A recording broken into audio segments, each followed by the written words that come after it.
నమస్తే welcome to digital news ముందుగా headlines మహిళలకు ఆర్టీసీ ఉచిత బస్సు ప్రయాణ పథకంపై సీఎం చంద్రబాబు నాయుడు సమీక్ష ఈ పథకంతో ఏ రాష్ట్రాలకు ఎంత భారం పడుతుందనే అంశంపై అధికారులతో చర్చ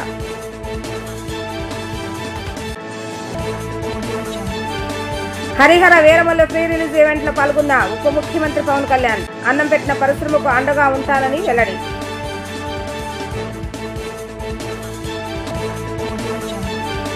గ్రామీణాభివృద్ధి వ్యవసాయ రంగాన్ని బలోపేతం చేయడంలో నాబార్డ్ ప్రధాన పాత్ర పోషిస్తుందన్న రాష్ట్ర వాణిజ్య పనుల శాఖ కమిషనర్ బాబు ఏ.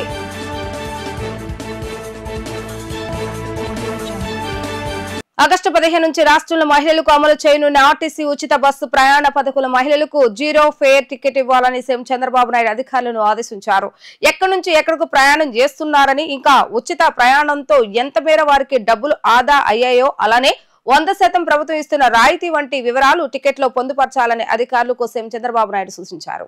సచివాలయంలో మహిళలకు ఉచిత బస్సు ప్రయాణ పథకంపై అధికారులతో సీఎం చంద్రబాబు నాయుడు సమీక్ష నిర్వహించారు. ఈ సందర్భంగా ఆయన మాట్లాడుతూ జీరో ఫేర్ టికెట్ ఇవ్వడం ద్వారా ఎంతమంది లబ్ధి పొందారనే విషయం రాష్ట్రంలోని మహిళా ప్రయాణికులందరికీ సులభంగా తెలుస్తుందని అన్నారు. ఇందుకు సంబంధించి సాఫ్ట్వేర్ సిద్ధం చేయాలని చెప్పారు. ఈ పథకం వల్ల ఆర్టీసీకి భారం కాకుండా ఇతర ఆదాయ మార్గాలు అన్వేషించాలని అధికారులకు దిశానిర్దేశం చేశారు. మహిళలకు ఉచిత బస్సు ప్రయాణం పథకంతో ఏ రాష్ట్రాలకు ఆర్థికంగా ఎంత భారం పడిందనేది అలాగే మన రాష్ట్రంలో ఎంత వ్యయం కానుందనే అంశాలపైన చర్చించారు. నిర్వహణ వ్యయం తగ్గించుకోవడం ద్వారా సంస్థను లాభాల బాట పట్టించాలని అధికారులకు సూచించారు. లాభాల ఆర్జన విధానాలు మార్గాలపై కార్యాచరణ రూపొందించాలని స్పష్టం చేశారు. రాష్ట్రంలో ఇకపై ఏసీ ఎలక్ట్రానిక్ బస్సులు మాత్రమే కొనుగోలు చేయాలని ఆదేశించారు. ప్రస్తుతం ఉన్న వాటిని ఎలక్ట్రికల్ బస్సులుగా మారిస్తే నిర్వహణ వ్యయం తగ్గుతుందని అభిప్రాయపడ్డారు. ఇందుకు అవసరమయ్యే విద్యుత్తును సొంతంగా ఉత్పత్తి చేయాలని అన్నారు. రాష్ట్రంలోని అన్ని ఆర్టీసీ డిపోలను ఛార్జింగ్ స్టేషన్లు ఏర్పాటు చేసే అంశంపైన అధ్యయనం చేయాలని అధికారులకు ఆయన దిశానిర్దేశం చేశారు.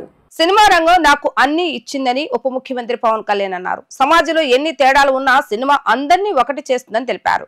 ఈ చిత్రం కోసం చాలా సవాళ్లను ఎదుర్కొన్నామని స్పష్టం చేశారు.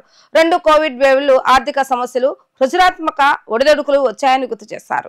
నా రాజకీయ బాధ్యతల కారణంగా కొంత సమయం ఇవ్వలేకపోయానని, నిర్మాత ఏఎం రత్నం మీద నమ్మకం, ఆయన నిబద్ధత నన్ను ఈ ప్రాజెక్టులో ఉంచాయని ఆయన చెప్పారు. పవర్ స్టార్ పవన్ కళ్యాణ్ నటించిన పాన్ ఇండియా చిత్రం Harihara Veeramalla free release event Hyderabad లోని శిల్పకళా వేదికలో ఘనంగా జరిగింది. ఈ కార్యక్రమంలో పవన్ కళ్యాణ్ తన సినీ ప్రస్థానం చిత్రం గురించి హృదయ స్పర్శిగా మాట్లాడారు. ఈ సందర్భంగా చిత్రం గురించి మాట్లాడుతూ 17వ శతాబ్దంలో మొఘల్ సామ్రాజ్య నేపథ్యంలో ఈ చిత్రం ఒక కల్పిత యోధుడి కథ అని అన్నారు.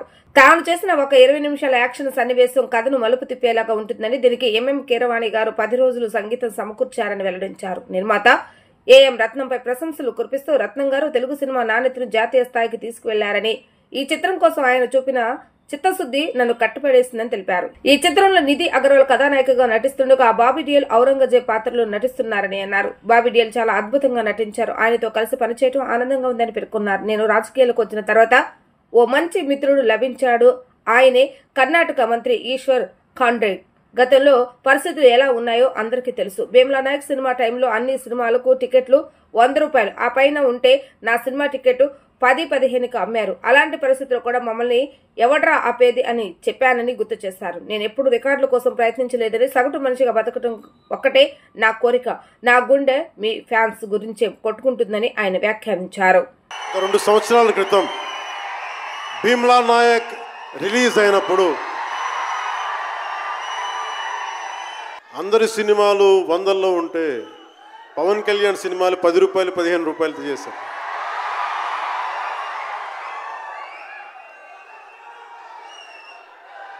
నేను ఒకటే చెప్పాను ఆ రోజున, మనల్ని ఎవడు ఆపేది.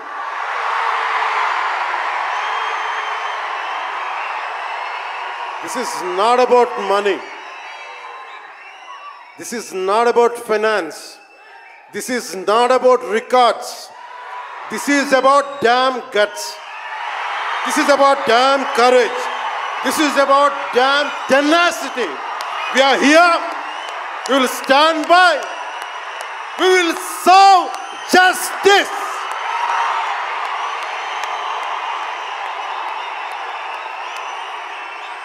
పవన్ కళ్యాణ్ ఎప్పుడు రికార్డుల కోసం ప్రయత్నం చేయాలి.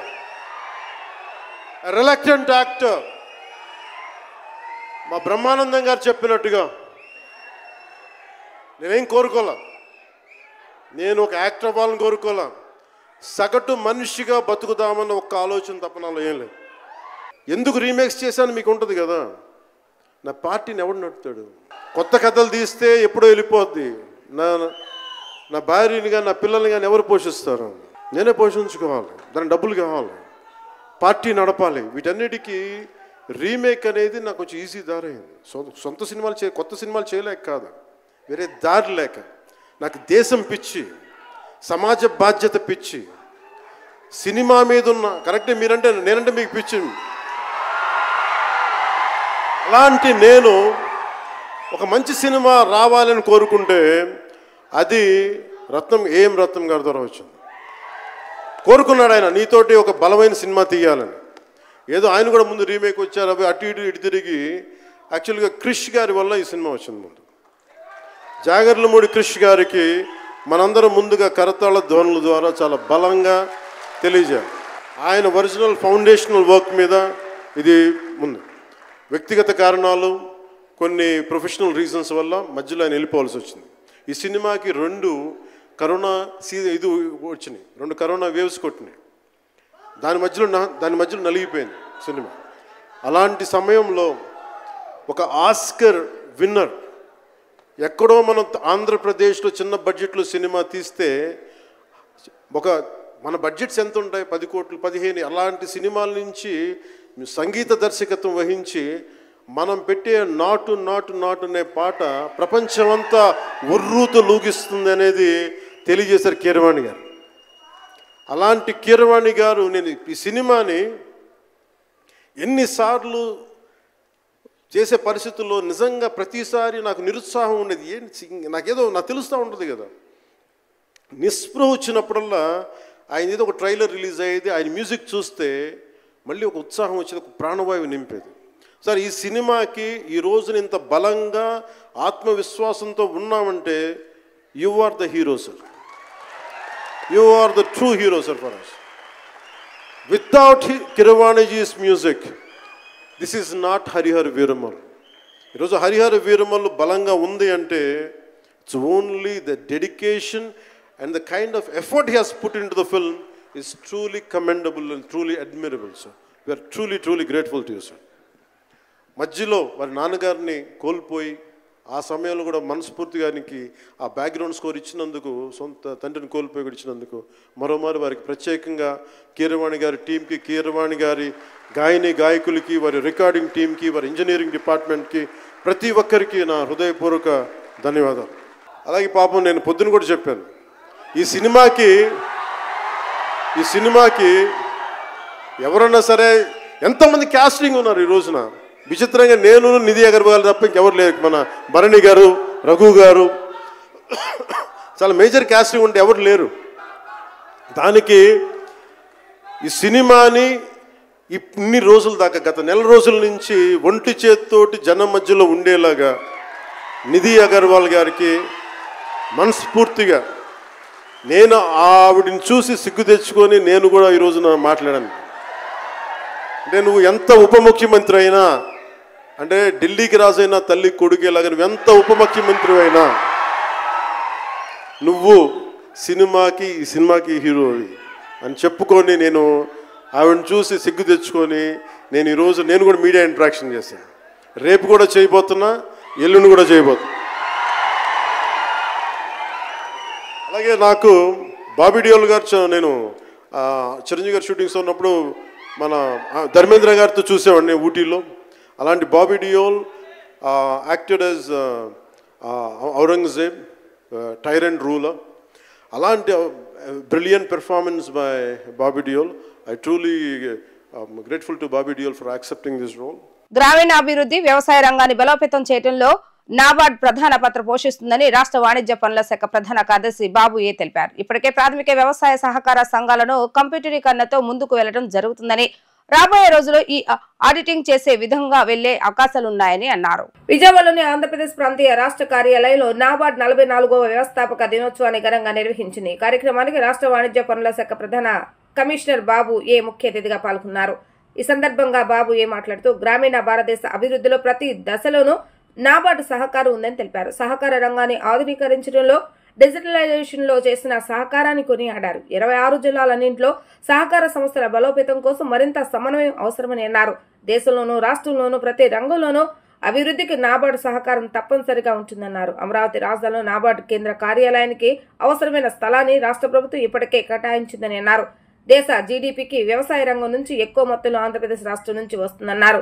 నా కెరీర్ మొదట్లో నేను నాబార్డులో మేనేజర్ గా భోపాల్లో జాయిన్ అయ్యానని అన్నారు. తదనంతరం సివిల్ సర్వీస్ కు రావడం జరిగిందని అన్నారు. గ్రామీణ భారతావని నిర్మాణానికి నాబార్డు ఎన్నో వినూత్న కార్యక్రమాలు నిర్వహిస్తుందని అన్నారు. There has been hardly any occasion where we missed NABARD. But that's the depth in which NABARD has actually gone in, or it spread its roots everywhere. They are not only just in agriculture and its welfare of the farmers, but in almost every sector. So if you see some of the major infra that you find in Andhra Pradesh, it is actually thanks to NABARD that they all have come up. I'm not narrating one by one. It needs hours to spell out what NABARD has done. From my journey in that day, in fact, I learned a lot, and I always have kept in my mind that NABARD should be a partner in whatever I do, in whichever capacity I have been in the government. When the bifurcation of this state happened, incidentally, I was the first collector of this Krishna district in the bifurcated Andhra Pradesh. So I was collector here. So institutions were coming from all over, from Hyderabad, from Government of India side. So we were struggling to find, accommodation for them. I still remember we almost raided almost all the available private spaces here, classified them into A, B, C categories, and creating albums and giving it to various institutions to get them relocated. Many institutions came in the beginning.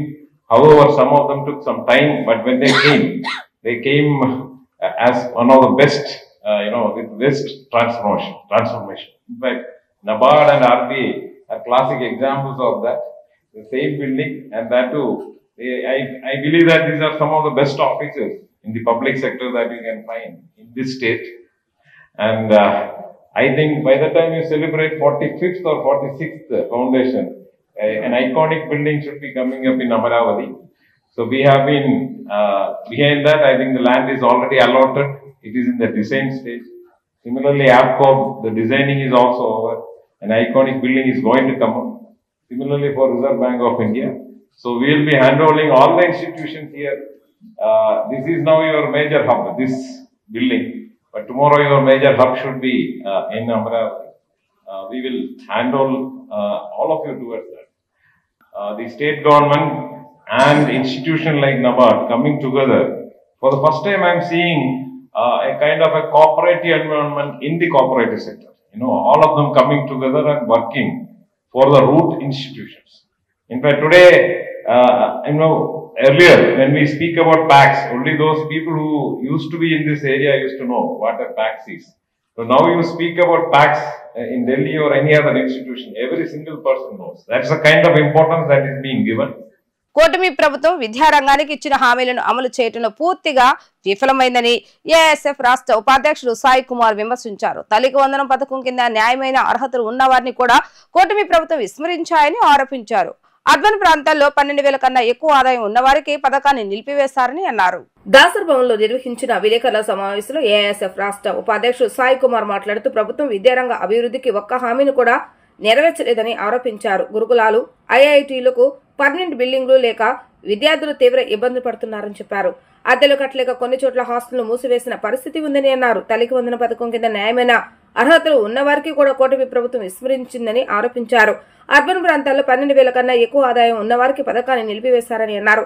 15,000 రూపాయలు ఇస్తామని చెప్పి కేవలం 13,000 రూపాయలు మాత్రమే ఖాతాలో జమ చేశారని చెప్పుకొచ్చారు. అర్జీలు పెట్టుకున్నప్పటికీ ఇంకా చాలా మందికి తల్లికి వందనం అందలేదని వివరించారు. విద్యార్థులకు ఫీజు రియంబర్స్మెంట్ నిధులు వెంటనే విడుదల చేయాలని డిమాండ్ చేశారు. రాష్ట్ర వ్యాప్తంగా కూడా విద్యార్థులు ఎదుర్కొన్న సమస్యలను ఇప్పటి వరకు అధికారంలో వచ్చినటువంటి కూటమి ప్రభుత్వం ఒకటంటే ఒకటి పరిష్కారం ఇప్పటి వరకు కూడా చేయలేదు. అదేవిధంగా విద్యారంగానికి ఇచ్చినటువంటి హామీలు ఏమైనా పరిష్కారం చేశారంటే అందులో కూడా శూన్యమే. చెప్పడంలో మాత్రం ప్రధానంగా విద్యార్థులకు ఇచ్చినటువంటి హామీలు అన్నీ కూడా మేము అమలు పరిచాము. సూపర్ 6లో ఇచ్చినటువంటి హామీలు కూడా విద్యార్థులకి ప్రతి ఒక్కటి కూడా అమలు పరిచామంటున్నారు. మరి మేము అడుగుతున్న విద్యార్థులకు ఇచ్చిన హామీలను అమలు పరచడంలో ఏమాత్రం పూర్తిగా మీరు వైఫల్యం చెందారో కూడా ఈ సందర్భంగా తెలియజేసిన ఎన్డీఏ కూటమి ప్రభుత్వానికి. తల్లికి వందనం ఎంతమంది ఉంటే అంతమందికి ఇస్తామని చెప్పారు. మరి తల్లికి వందనం ఇంట్లో సంఖ్యతో సంబంధం లేదు, ప్రతి ఒక్కరికి కూడా మేము ఇస్తాము 15,000 చొప్పున అన్నారు. మరి అధికారంలోకి వచ్చిన తర్వాత ఇంట్లో సంఖ్యను పట్టుకొని అదేవిధంగా గ్రామీణ స్థాయిలో ఉన్నటువంటి వారికి రూరల్ ఏరియాస్కి 10,000కి పైకి ఆదాయం ఉంటే వాళ్ళకి తల్లికి వందనం అందదు. అదేవిధంగా అర్బన్ ఏరియాస్లో 12,000కు పైచిలుకున్నటువంటి ఆదాయం ఉన్నటువంటి ఇళ్లలో ఉన్నటువంటి పిల్లలకి వర్తించదని చెప్పి అది చెప్పారు. మరి ఆ 2 షరతులు పక్కన పెట్టినప్పటికీ మళ్ళీ 15,000 ప్రతి ఒక్కరికి ఇస్తామని చెప్పారు. 15,000లో మళ్ళీ 2,000 రూపాయలు కోత విధించారు. ఇట్లా ఇప్పటి వరకు కూడా విద్యార్థులకు ఇచ్చినటువంటివి ప్రతి ఒక్కరికి 15,000 చొప్పున అందకపోగా ఫస్ట్ విడతలో చాలా మంది విద్యార్థులు వారికి అందకపోగా మళ్ళీ గ్రీవియన్స్లో ఏదైతే ఈ ప్రభుత్వం సోమవారం నాడు కలెక్టరేట్లో గ్రీవియన్స్లో విద్యార్థులు ఇప్పటి వరకు ఇబ్బంది పడతారు, ఎవరికైతే అమలు చేయలేదు, ఎవరికైతే అందలేదో మీరందరూ కూడా గ్రీవియన్స్లో వచ్చి మీరు అక్కడ అప్లై చేసుకోండి, మేము అందిస్తా ఉన్నారు. గ్రీవియన్స్లో అక్కడికి వెళ్ళి కంప్లైంట్ చేసినప్పటికీ వాళ్ళు అర్జీలు పెట్టుకున్నప్పటికీ ఇప్పటి వరకు కూడా ఆ గ్రీవియన్స్లో అప్లై చేసిన వారికి కూడా తల్లికి వందనం ఇప్పటి వరకు కూడా అమలు కాలేదు. దీన్ని వెంటనే ఆ విధంగా ఆలోచన చేసి వాళ్ళకందరికీ కూడా తల్లికి వందనం ప్రతి ఒక్క విద్యార్థికి మీరు ఇచ్చినటువంటి హామీని అమలు పరచాలని చెప్పి కూడా ఏఎస్ఎఫ్ ఈ సందర్భంగా తెలియపరుస్తున్నాం రాష్ట్ర ప్రభుత్వానికి.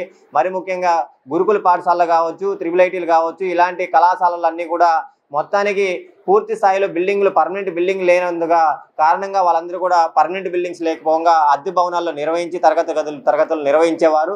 మరి మేము ఈ ప్రభుత్వం అధికారంలోకి వచ్చిన తర్వాత మేము అద్దెలు కట్టలేమని చెప్పి అలాంటి ఒంగోలులో ఉన్నటువంటి త్రిబుల్ ఐటీ కళాశాలను అక్కడ కూడా అద్దెకి కట్టలేని కారణంగా అక్కడ కూడా మూసివేయడం జరిగింది. అదేవిధంగా మన ఎన్టీఆర్ జిల్లాలో ఉన్నటువంటి డాక్టర్ బిఆర్ అంబేద్కర్ గురుకుల బాలికలకు వసతి గృహాన్ని కూడా అక్కడ ఉన్నటువంటి గురుకుల పాఠశాలను కూడా అద్దెలు కట్టలేని కారణంగా అక్కడ కూడా మూసివేయడం జరిగింది. ఇలాంటి కారణాలుగా మీరు అద్దెలు కట్టలేని కారణంగా విద్యార్థులకు విద్య దూరం చేస్తున్నారు ఈ ప్రభుత్వం. పూర్తిగా ప్రభుత్వ విద్యను దూరం చేస్తూ కార్పొరేట్ ప్రైవేట్ విద్యా సంస్థలకి ఈ రోజు ఈ ప్రభుత్వం కొమ్ము కాస్తుంది. డ్రగ్స్ రహిత రాష్ట్రంగా ఆంధ్రప్రదేశ్ ను తీర్చిదిద్దాలన్న ముఖ్యమంత్రి నారా చంద్రబాబు నాయుడు ఆశయాలకు అనుగుణంగా అధికారులు పటిష్ట చర్యలు చేపట్టారు. ఎక్కడికక్కడ తనిఖీలు చేస్తూ పోలీసులు కేసులు నమోదు చేస్తున్నారు. అలాగే మెడికల్ షాపుల మత్తు పదార్థాల అమ్మకాలను అరికట్టేందుకు ఈగల్ టీంలు తనిఖీలు చేస్తున్నాయి. ఓపీఐ డ్రగ్స్ దుర్వినియోగం నిరోధంపై రాష్ట్ర స్థాయి వర్క్ షాప్ నిర్వహించారు. ఆల్పాటి రామారావు కళ్యాణ మండపంలో నిర్వహించిన ఈ కార్యక్రమానికి ఈగల్ టీం ఐజీ ఆకే రవికృష్ణ ముఖ్య అతిథిగా హాజరయ్యారు. ఈ కార్యక్రమానికి డీసీపీ సరితతో పాటు రాష్ట్ర వ్యాప్తంగా మందుల దుకాణాల యజమానులు పెద్ద సంఖ్యలో హాజరయ్యారు. ఈ సందర్భంగా ఈగల్ టీం ఐజీ ఆకే రవికృష్ణ మాట్లాడుతూ మొత్తం మందుల అమ్మకాలను అరికట్టేందుకు కెమిస్టులు డ్రగ్గిస్టులు సహకరించాలని పిలుపునిచ్చారు. ప్రధానంగా ఓపీఐ డ్రగ్స్ దుర్వినియోగం కాకుండా చూడాల్సిన బాధ్యత అందరిపైన ఉందని అన్నారు. ప్రిస్క్రిప్షన్ లేకుండా ఎక్కడ ఓపీఐ మందుల సూదులు అమ్మటానికి వీల్లేదని స్పష్టం చేశారు. షెడ్యూల్ HX మందుల అమ్మకాలపై దుకాణదారులు రిజిస్టర్లు నిర్వహించాలని సూచించారు. ఆపరేషన్ గరుడ 2.0లో భాగంగా మందుల దుకాణదారులపై అందరికి అవగాహన కల్పిస్తున్నామని చెప్పారు. ట్రెమడల్, ఆల్బోజోల్ వంటి మత్తు మందులు ఎవరైనా అడిగితే వారి సమాచారాన్ని Eagle team toll free number 1972కు సమాచారం అందించాలని కోరారు. గంజాయి డ్రగ్స్ రహిత ఆంధ్రప్రదేశ్ తమ లక్ష్యమన్న రవికృష్ణ దీనిని సామాజిక బాధ్యతగా భావించి అందరూ సహకరించాలని కోరారు. ముఖ్యంగా drug control administration, Andhra Pradesh police, vigilance enforcement, eagle కలిసి గతంలో ఆపరేషన్ గరుడ ప్రారంభించడం జరిగింది. ప్రత్యేకంగా ఓపియాడ్ మిస్యూస్ ఏదైతే ఇంకా ఓపియాడ్స్ ఉన్నాయో ఆ మిస్యూస్ కాకుండా ఏ విధమైన జాగ్రత్తలు తీసుకోవాలి దాని మీద ఈ వర్క్షాప్ పెట్టడం జరిగింది. మీ అందరికీ తెలిసి ఇదంతా కూడా మనకి ఎన్ఆర్ఎక్స్ డ్రగ్స్ అంటారు, new prescription drugs. New prescription drugs అంటే ఇంకా మనకి H1X అని షెడ్యూల్ డ్రగ్స్ ఉన్నాయి. వీటిని ప్రిస్క్రిప్షన్ బేస్ మీద మాత్రమే వాడాలి. ప్రభుత్వ డాక్టర్స్ ప్రిస్క్రిప్షన్ లేకుండా వీటిని ఎవరు కూడా అమ్మడానికి వీల్లేదు. వీటి కోసం ప్రత్యేకంగా రిజిస్టార్స్ కూడా ఏర్పాటు చేయాలి. ఆ రిజిస్టార్స్లో వాళ్ళు రాయడం ఇవన్నీ జరగాలి. దీనికోసం అని చెప్పి ప్రత్యేకంగా మేము రాష్ట్ర వ్యాప్తంగా అసోసియేషన్స్తో మీటింగ్లు పెట్టడం జరిగింది. ఆపరేషన్ గరుడాలు కూడా సుమారుగా 100 జాయింట్ టీమ్స్తో మేము రైడ్ చేయడం జరిగింది. ఇప్పుడు మేము నెక్స్ట్ స్టెప్ అంటే ఆపరేషన్ 2.0 దీని ప్రధానమైన ఉద్దేశం ముందుగా అందరిలోని అవేర్నెస్ తీసుకురావాలి. మెడికల్ షాప్స్లోని, మెడికల్ అసోసియేషన్స్లోని వాళ్ళు పూర్తి స్థాయిలో ఈ రిజిస్టార్స్ని వాటిని అమలు చేయాలి. ఎక్కడా కూడా ముఖ్యంగా విద్యా సంస్థలు వాటి సరిహద్దుల్లోని ఎక్కడా కూడా ఈ ప్రిస్క్రిప్షన్ లేకుండా కూడా అమ్మడం వల్ల ఎక్కువ మంది విద్యార్థులు కూడా దీన్ని బలయ్యే అవకాశం ఉంటుంది.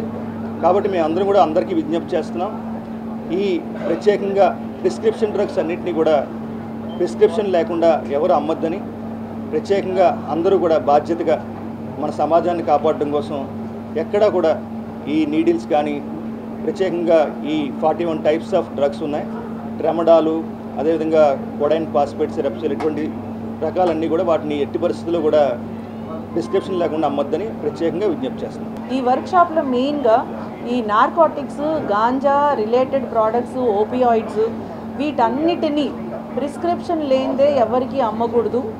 ఎవరన్నా ఇట్లాంటి డ్రగ్స్ తీసుకున్న H1 డ్రగ్స్ కానీ, ఎక్స్ కేటగిరీలో ఉన్నటువంటి షెడ్యూల్ డ్రగ్స్ కానీ తీసుకోవడానికి వచ్చిన వాళ్ళ మీద నిఘా పెట్టాలి. రికార్డ్స్ పక్కాగా ఉండాలి. కంటిన్యూస్గా పీరియాడికల్గా ఇన్స్పెక్షన్స్కి ప్రతి ఫార్మసిస్ట్, డ్రగ్గిస్ట్స్, కెమిస్ట్స్ అలౌ చేయాలి. అట్లానే డిపార్ట్మెంట్ వారితోటి కోఆర్డినేట్ చేస్తూ రాష్ట్రంలో పిల్లలకి, స్టూడెంట్స్కి ఎస్పెషల్గా ఎక్కడా కూడా నార్కోటిక్ అండ్ సైకోటిక్ డ్రగ్స్ అనేవి వినియోగం కానివ్వకుండా పోలీస్ డిపార్ట్మెంట్ తోటి, ఈగల్ డిపార్ట్మెంట్ తోటి మమేకమై ఈ ఎన్ఫోర్స్మెంట్లో డ్రగ్గిస్ట్స్, కెమిస్ట్స్ కూడా భాగస్వామ్యం అవ్వాలి. కమ్యూనిటీ యాక్టివిటీస్లో కూడా వాళ్ళు కూడా పార్టిసిపేట్ చేసి మన రాష్ట్రం గాంజా డ్రగ్స్ రహిత రాష్ట్రంగా ఉండాలనే ఉద్దేశంతో ఆ కార్యాచరణ కోసం ఈరోజు వర్క్షాప్ అనేది నిర్వహించుకుంటూ ఉన్నాం. వైసీపీ హయాంలో కోట్లాది రూపాయల ప్రజాధనాన్ని దోచుకున్న మాజీ మంత్రి రోజా ఊచలు లెక్క పెట్టుకునే రోజులు దగ్గర పడ్డాయని శాప్ చైర్మన్ రవినాయుడు అన్నారు. మరో 10 రోజుల్లో రోజా కూడా జైలు పాలవడం తప్పదు అని అన్నారు. ఏ శాఖలో అవినీతికి పాల్పడిందో అన్ని తెలుస్తామని అన్నారు. తిరుపతి ప్రెస్ క్లబ్ లో ఏర్పాటు చేసిన విలేకరుల సమావేశంలో శాప్ చైర్మన్ రవినాయుడు మాట్లాడుతూ మరో 10 రోజుల్లో రోజా కూడా జైలు పాలవడం తప్పదన్నారు. ఏ శాఖలో అవినీతికి పాల్పడిందో అన్ని తేలుస్తామని అన్నారు. చట్టపరంగానే చర్యలుంటాయని వివరించారు. వైసీపీ దొంగల పార్టీ అని ముద్రపడేందుకు తిరుపతి ఉప ఎన్నిక కారణమని, దీనిపై ఎన్నికల కమిషన్ కు లేఖ కూడా రాశామని అన్నారు. రోజా తన శాఖల ద్వారా చేసిన అభివృద్ధి శూన్యం, సభ్య సమాజం తలదించుకునేలా నోరు పారేసుకోవడమే ఆమె పని అని మండిపడ్డారు. జగన్ ఓడిపోవడానికి ఒక రకంగా ఆమె కూడా కారణమే. సీఎం చంద్రబాబు నాయుడు దుర్భషలాడిన నీచ సంస్కృతి ఆమెది. లోకేష్, పవన్ కళ్యాణ్, నాగబాబు, చిరంజీవి, బాలయ్యలను ఇష్టానుసారంగా మాట్లాడి వారి తల్లులను అవమానిస్తూ నోరు పారేసుకుంది. నగర ఎమ్మెల్యే గాలి భానుప్రకాష్ ను కొడక అంటూ నువ్వు చేసిన వ్యాఖ్యలు సరైనవేనా రోజా? నువ్వైతే ఇష్టానుసారం మాట్లాడవచ్చు అని నిలదీశారు. మహిళలను కించపరిచే ఆమె మహిళల ఆత్మగౌరవం గురించి మాట్లాడటం విడ్డూరంగా ఉందని ఆయన అన్నారు. ఇక్కడ మాజీ మంత్రిగా పనిచేశారు. ఆమె చేసిన శాఖలు ఏమన్నా అభివృద్ధి చెందాయంటే శూన్యం. నోరేసుకొని మాట్లాడటమే ఆ పని. అది అసెంబ్లీ అయినా, గుడైనా, బడైనా, ఆమె ఇంట్లో అయినా, రోడ్డు మీద అయినా ఎలా పడితే అలా ప్రవర్తించడమే కాదు, ఆమె మాట్లాడే తీరు ఎంత వికృతంగా ఉందంటే సభ్య సమాజం ఎవ్వరు తల దించుకోని విధంగా. ఆ జగన్మోహన్ రెడ్డి గారి ప్రభుత్వం ఓడిపోయిందంటే ఆమె వల్ల కూడా, ఆమె నోటి మాటలతోనే సగం ఆ ప్రభుత్వానికి ఓటేయకూడదు అనుకున్నారు. తిరుమలకి వెళ్ళి మైకులు పెట్టుకొని మరి కొండకెళ్ళేదే తిట్టే దానికోసం, దేవుడి దగ్గర పోయి దండం పెట్టుకునే దానికోసం కాదు. ఎలా పడితే అలా మాట్లాడడం. చంద్రబాబు నాయుడు గారు తండ్రి వయసులో ఉన్న 4 సంవత్సరాలు ముఖ్యమంత్రి, 4 టర్మ్ ముఖ్యమంత్రిగా పనిచేసి ఒక సుదీర్ఘ రాజకీయ అనుభవం ఉండి ఈ రాష్ట్ర అభివృద్ధిలో, అది ఉమ్మడి రాష్ట్రమైనా ఇప్పుడైనా ఈ దేశంలో అనేక సంస్కరణలు తీసుకొని రావడంలో ఆయన పాత్ర కీలకంగా ఉంటే, అలాంటి ఆయన్ని ఏకవచనంతో చంద్రబాబు, వాడు, పిల్లబెత్రే, లోకేష్ గారిని అయితే, పవన్ కళ్యాణ్ గారిని అయితే మరీ దారుణంగా, పవన్ కళ్యాణ్ గారి తల్లిని, భువనేశ్వరమ్మ గారిని, బ్రాహ్మణమ్మ గారిని, నాగబాబు గారిని, చిరంజీవి గారిని, ఇంకా బాలకృష్ణ గారిని, ఇంకెవరైనా మీడియా వాళ్ళు ప్రశ్నిస్తే మిమ్మల్ని. పచ్చకామర్లకి లోకమంతా పచ్చగా ఉంటుందని సామెత ఉంది. ఆ రకం అయిపోయింది లోకేష్ కి. ఎందుకంటే వాళ్ళ నాన్న ముఖ్యమంత్రిగా ఉన్నప్పుడు వాళ్ళ నాన్న సంతకాలు చేస్తే వీడు సూట్ కేసులు కలెక్ట్ చేసి వాడి పెళ్ళానికి ఇస్తే అది లెక్క పెట్టేసి వాళ్ళ అమ్మకి ఇస్తే వాళ్ళ అమ్మ ఎత్తుకపోయి హెరిటేజ్ లో పెడుతుంది. ఇక పిల్ల పిత్రేగాడు వార్డు మెంబర్ కి ఎక్కువ, ఎమ్మెల్యేకి తక్కువ. లోకేష్ గారు ఆడంగి లేదా వాళ్ళు దమ్ముందన్నోడు రమ్మను. తిరుపతి దొంగ ఓట్లకు సంబంధించి అసలు ఈ పార్టీ దొంగల పార్టీ అని ముద్ర పడింది ఆ దొంగ ఓట్లతో. అక్కడ కూడా దేవుని వాడుకున్నారు. దేవుడు దర్శనానికి వచ్చామని చెప్పారు. తర్వాత ఇంకో చెప్పారు. వారేమో పెళ్లికి వచ్చామన్నారు. తండ్రి పేరు కూడా మార్చేశారు. పుట్టుక జనన మరణాలను కూడా మార్చేసుకున్నారు. ఎవడికి పుట్టారో కూడా తెలియకుండా తండ్రి పేరు చెప్పని ఓటర్ కార్డులు అన్ని తీసుకొని వచ్చారు, ఆధార్ కార్డులు. దానికి సంబంధించి మళ్ళీ ఎలక్షన్ కమిషనర్కి సెంట్రల్ ఎలక్షన్ కమిషనర్కి లేఖ రాయడం జరిగింది. సెంట్రల్ ఎలక్షన్ కమిషనర్ గారు కూడా తిరుపతి కలెక్టర్ గారికి గతంలో తిరుపతిలో ఎంపీ ఉప ఎన్నికల్లో తిరుపతిలో 35,000 ఓట్లకు సంబంధించి దొంగ ఓట్ల ప్రక్రియ జరిగింది. దాని మీద మీరు ఇచ్చిన వివరణ మాకు కరెక్ట్ గా లేదు. మళ్ళీ పూర్తి స్థాయిలో విచారణ చేసి ఎవరు ఆ రోజు ఆర్ఓగా ఉన్నారు, ఎందుకు ఆ పేరు మార్చాల్సి వచ్చింది, అంతకుముందున్న ఎవరైతే ఉన్నారో అతన్ని అప్పటికప్పుడు తీసేసి ఎవరు పర్మిషన్ లేకుండా సెంట్రల్ ఎలక్షన్ కమిషన్ సంబంధమే లేకుండా వీళ్ళే మార్చేసుకొని మీరు ఏ విధంగా లాగిన్ ఐడి ద్వారా ఇవన్నీ ప్రింట్ తీశారు అని ఇక్కడికి వచ్చింది. దాని మీద తొందరలో నివేదిక అందుతుంది. దీంట్లో ఎవరైతే ఉన్నారో ఇక్కడున్న కరుణాకర్ రెడ్డి గారు, అప్పుడున్న డిప్యూటీ మేయర్ అభినయ్ రెడ్డి గారు, అప్పుడున్న అధికారులు ఎవ్వరు కూడా తప్పించుకోలేరు. దాని మీద సెంట్రల్ ఎలక్షన్ కమిషన్ స్పందించింది. డైరెక్ట్ గా చెప్తుంది వెంకటేశ్వర స్వామి మీద ప్రమాణం, నేను ఒక టికెట్ కూడా అమ్ముకోలేదు, దమ్ముంటే అరెస్ట్ చేయండి అని చెప్తుంది. సో మీరు ఏం చేస్తారు, ఏం చేయబోతున్నా అరెస్ట్ చెప్పండి. అరెస్ట్ చేయడానికి దమ్ము అవసరం లేదు, వారెంట్ ఉంటే చాలు. ఆ వారెంట్ రెడీ అవుతోంది. ఆగస్టు 10 తర్వాత రోజా గారు లెక్కలు పెట్టుకోవాలి. అన్ని లెక్కలు పెట్టుకునేది ఇప్పటికే ఆరుదాం ఆంధ్ర సమర్థవంతంగా విచారణ జరుగుతోంది. ఇప్పటికే ఆధారాలు బయట వచ్చాయి. అవి కూడా అతి తొందరలోనే నివేదిక సమర్పిస్తానే. గతంలో ఇదేమో చాలా మంది చెప్పారు, దమ్ముంటే అరెస్ట్ చేయండి.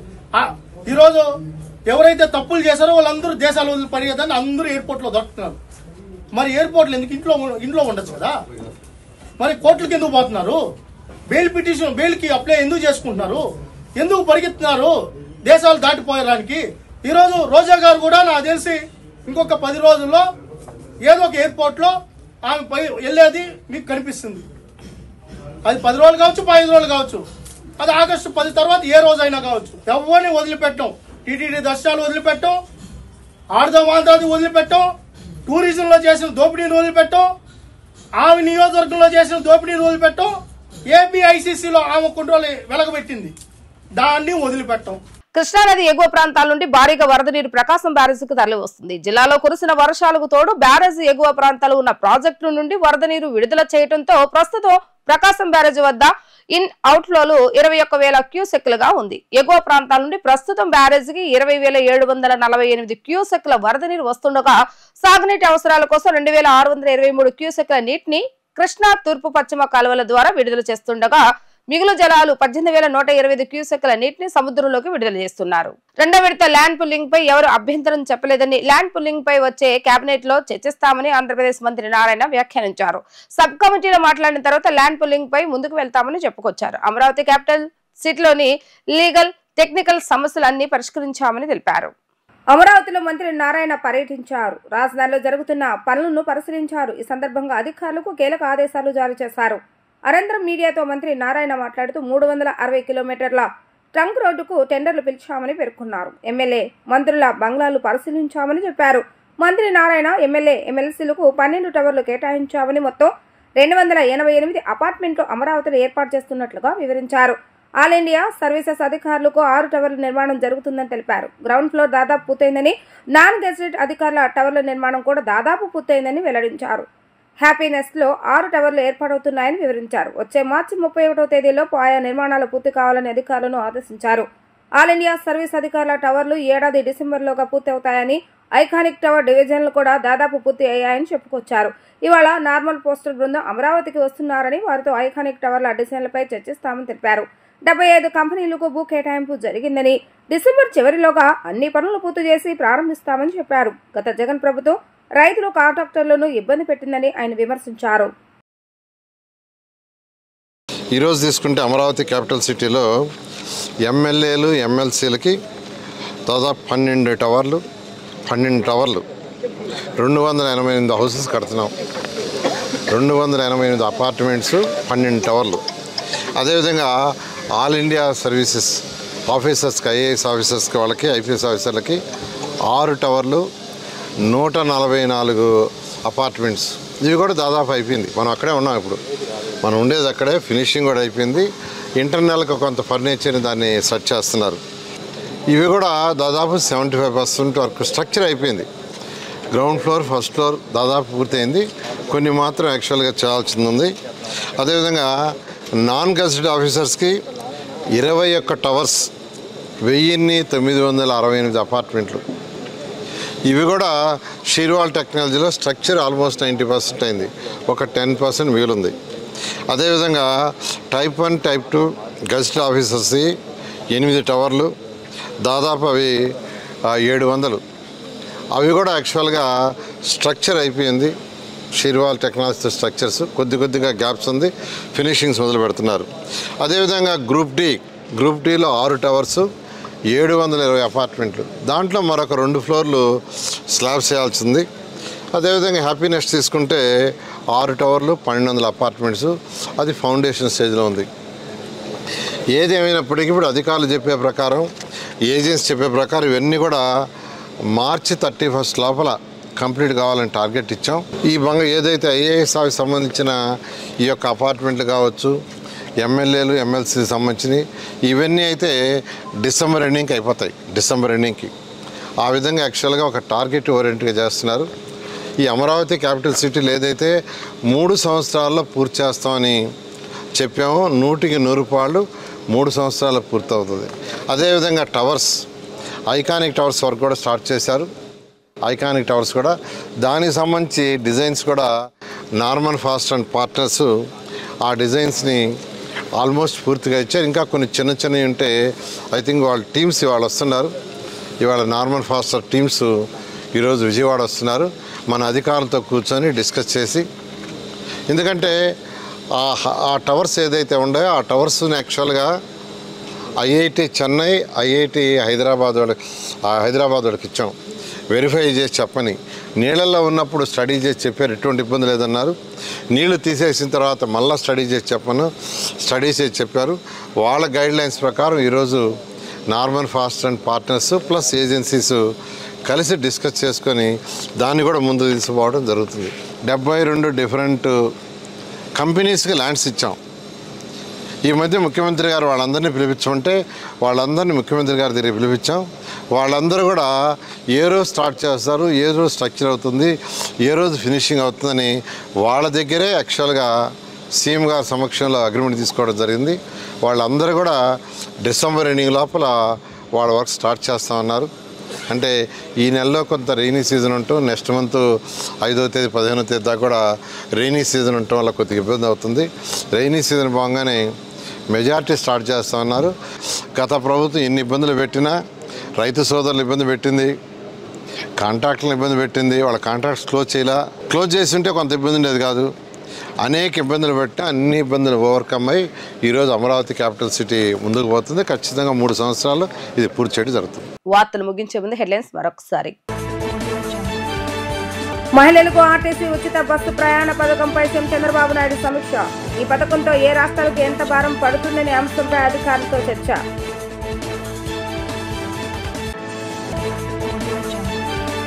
Harihara Veeramallu free release event లో పాల్గొన్న ఉప ముఖ్యమంత్రి పవన్ కళ్యాణ్ అన్నం పెట్టిన పరిశ్రమకు అండగా ఉంటానని వెల్లడి.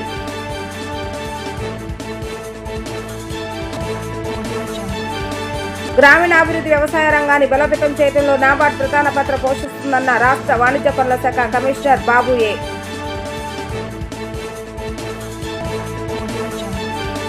ఇవి ఈరోజు వార్తా విశేషాలు. మరలా తిరిగి ప్రసారమయ్యే వార్తలు మళ్ళీ కలుద్దాం. అందరికీ సెలవు. నమస్కారం.